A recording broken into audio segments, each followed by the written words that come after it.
I'm sorry I can't be with you for today's panel, but I'm going to be speaking to you long distance about Qi as a medium of epistemic coherence.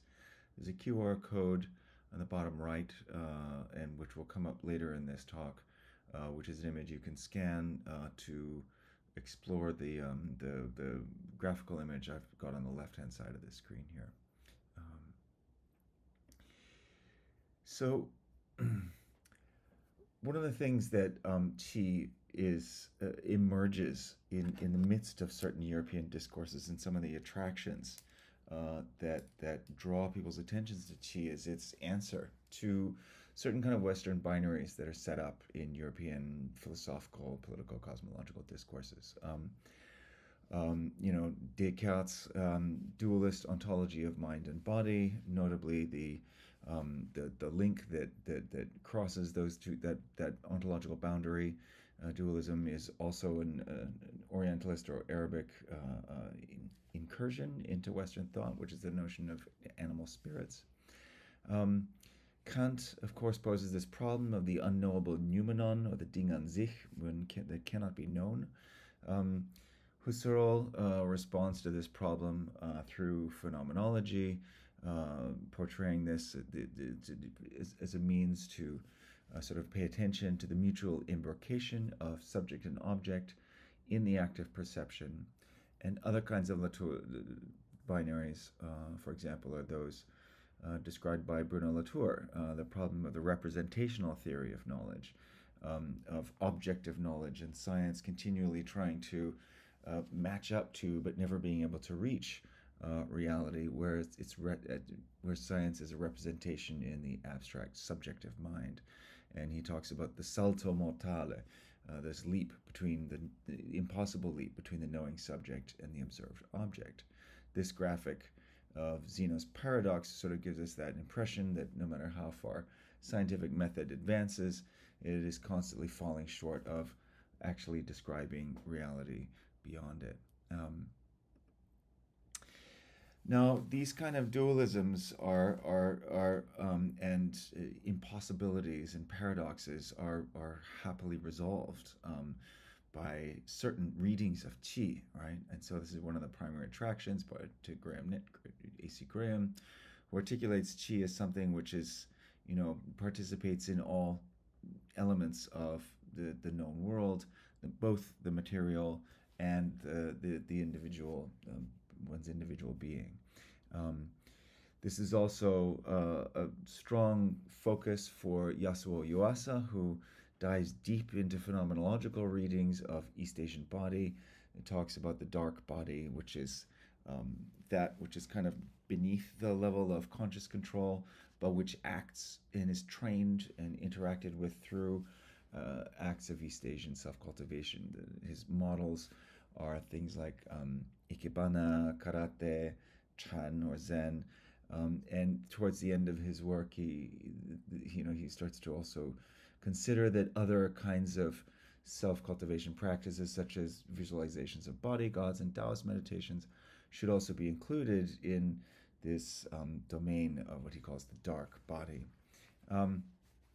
So Qi becomes a focus, as something mystical, something that transcends mind, body, and subject-object dualisms, being the vehicle of the mind, but also the vehicle of life. It's contiguous with spirit. It's known through embodied practice, and thereby transcends these science-religion dichotomies that we have in the West. But these interests are born out of Western problems, and they don't necessarily represent why Qi was of interest or useful to historical actors. And really, how can we better understand Qi on their own terms, to quote Ben Elman. Interestingly, Yan Fu, the logician at the turn of the 19th, 20th century, thought Qi was actually an inhibitor for Chinese entry into the modern world. It was an obstacle that should be overcome, and that it was a logically incoherent concept. What I want to argue, or what I did argue in a paper in 2022, was that Qi, rather than being incoherent, was a powerfully cohering concept in that it brings together many different kinds of epistemic domains and many different, quite divergent technical practices under a common single umbrella. Here's my graph again. This is and here we should, as I keep having to discuss in faculty meetings, we need to self-confess when we use AI. So I threw my paper into an AI and I said, turn my paper into a mind map visualization.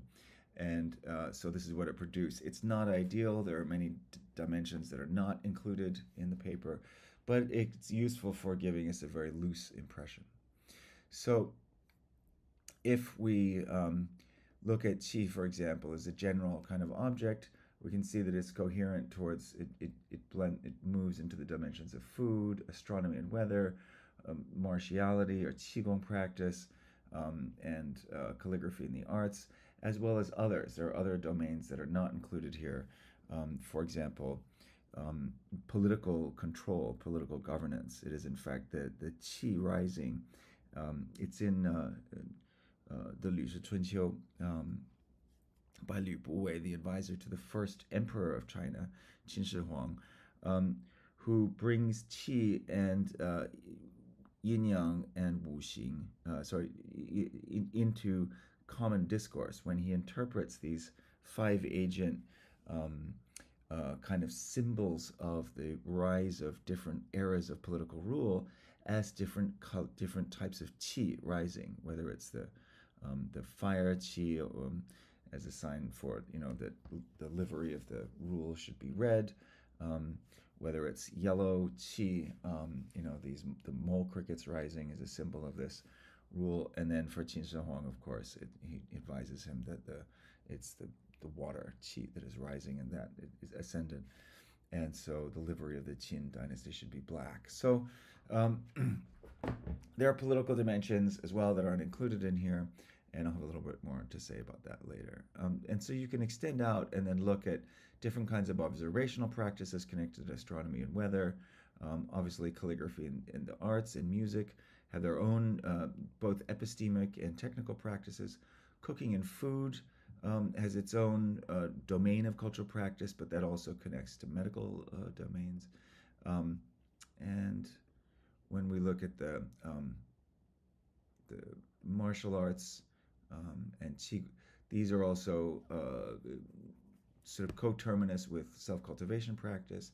And then when we get into medicine, which is really the subject of that paper, we get many, many different delineations of different kinds of qi, whether they are where they are exist in the body, whether they're qualities of qi, whether they're functions of qi, whether they're different kinds of flows. There's many different kind of dimensions that can be explored in the medical domains of qi. And these also extend to other domains which also aren't included here, are visualization, cultivation practice, which extend out from these.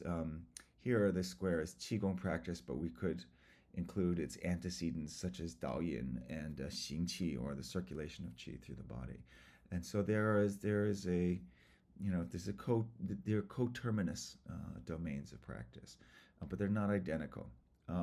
Nevertheless, all of these different domains are coherent made coherent by the notion of qi, which connects across all of them. For a little more description of some of the phenomenology, some of the dimensions of practice of these different kinds of qi and what they imply.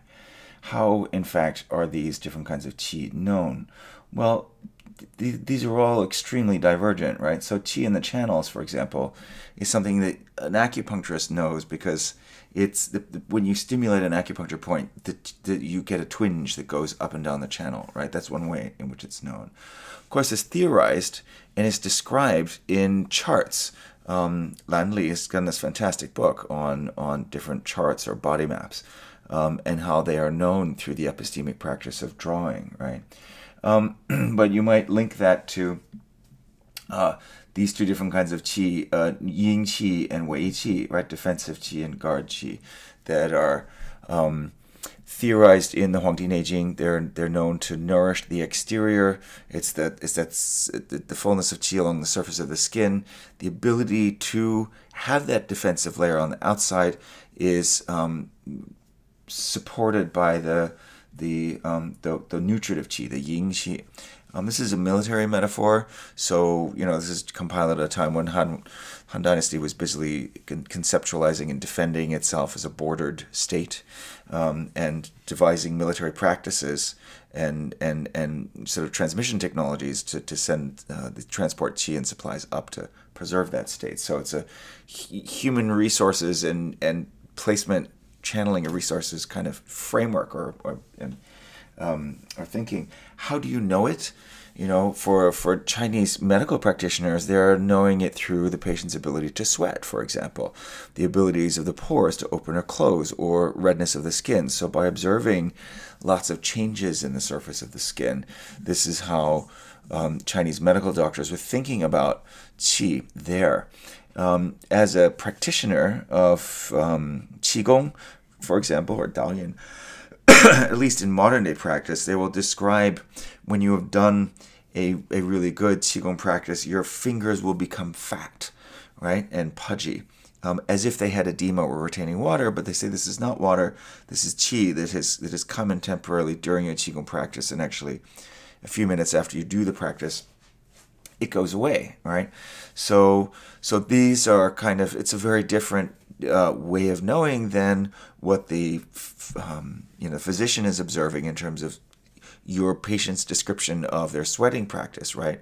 Or the kinds of discoloration that you might observe on the skin. So there's internal observation of one's own body, and there's exterior observation by the physician. The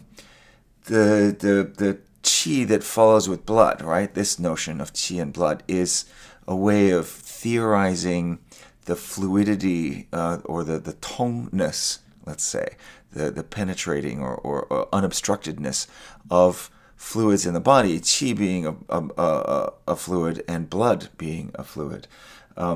So if you have masses, if you have poor circulation, or if you have coldness in the limbs, right? Maybe because the qi is not tong and is not getting through, or the xue is not tong, but you can move that through herbs, for example. So it's not only the epistemic practices, the theorization through, in this case it would be interpretation of patient self-reporting, for diagnostics, but the way it's treated and embodied and sort of made real in the real world is through herbs, through needling, right? Moxibustion can also be involved, right? When you think about jing qi or essential qi, that is, or it's often paired, or it could be a binary, right? Essence and qi, these two things. These are conceptualized in relationship to the health of the kidneys, right, which govern essence. So you can experience it as low back pain, right? Its deficiency is low back pain, right? Or incontinence in urination, or premature ejaculation. These are all issues of depletion of essential qi, all right? In terms of sexual practice. It's not unrelated to yuan qi or primary qi. That's the qi that you've inherited from your ancestors, and it's related to your fundamental constitution, your robustness, your ability to withstand, withstand disease. Of course, you can also hear, if you look at intestinal gases, you can hear borborygmus, this kind of gurgling in the guts, right? The onomatopoeia, borborygmus is a Western medical term that speaks to or expresses the audibility of intestinal gases, right? Obviously, they're also expressed as farts or felt as distension. There's multiple ways of talking about that qi, right? What we would call air coming into the body. Zong qi collects in the chest. It disperses through there, and it helps disperse fluids and qi throughout the rest of the body. So it's not unrelated to inhaling, the ability to catch a full breath, right? These elements. The wuzang, the qi of the wuzang, the 5 organs in the body, which are the liver, the heart, the kidney, the spleen, the the liver, the heart, the kidney, the spleen, and liver, the heart, the kidney, the spleen, and the lungs. Yeah, right? Yeah, the lungs. So that is related to the health of that organ, and that organ can express in many different places around the body and express through different tissues in all kinds of different ways. You can know about the state of the qi within the body, and there in the organs, the qi is also paired with the yin of the organ. So there's this dynamic between the ability or power of that organ to function and also its nourishment.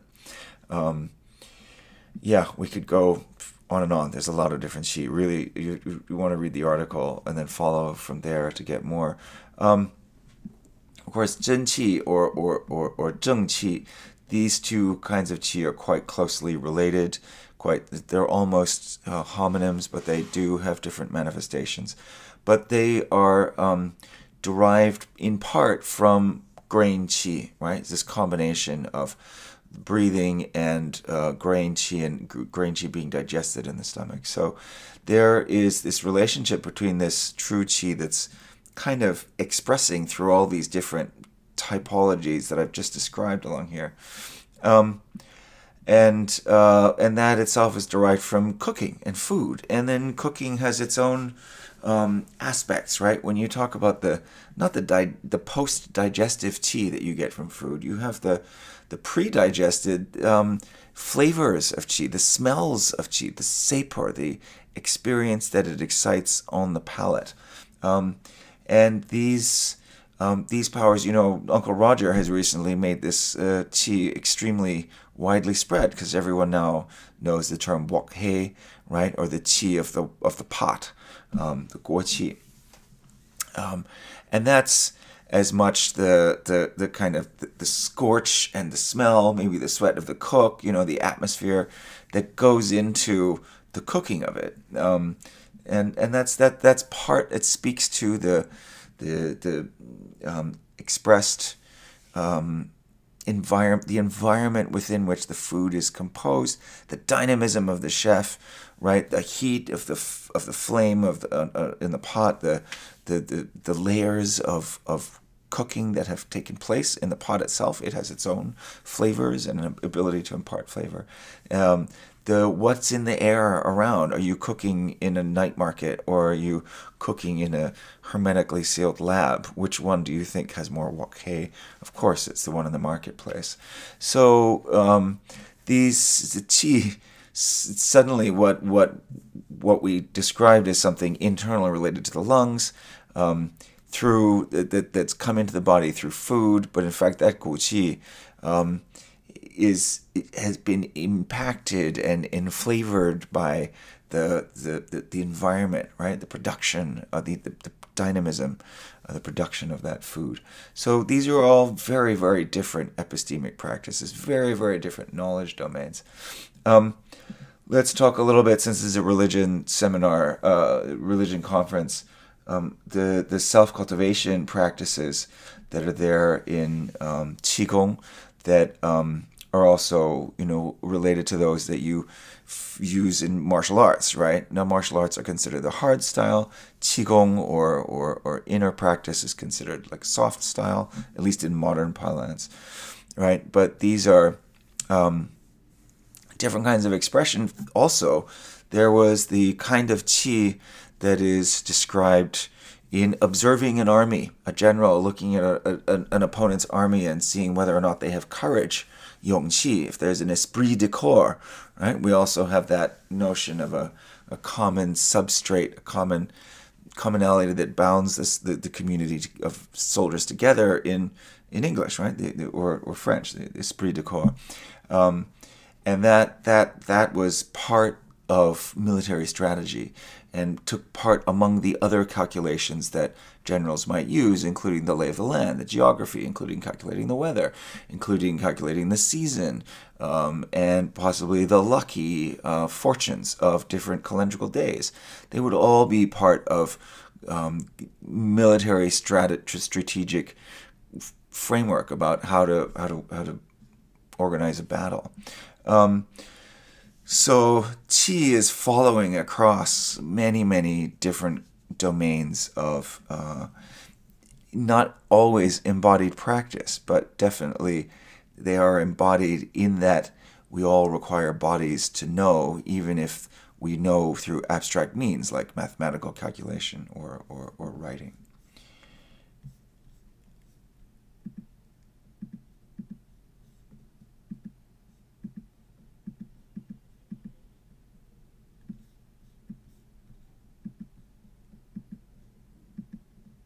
So it's part of the fabric of these different communities of practice.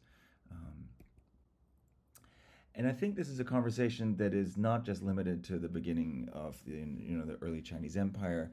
It's a conversation that is taking place today. Right now, we're seeing a multivocal conversation taking place about religion, Asia, and medicine, and these three corners of a kind of a conversation of re-examining our assumptions of the boundaries of what's acceptable in modern medical practice.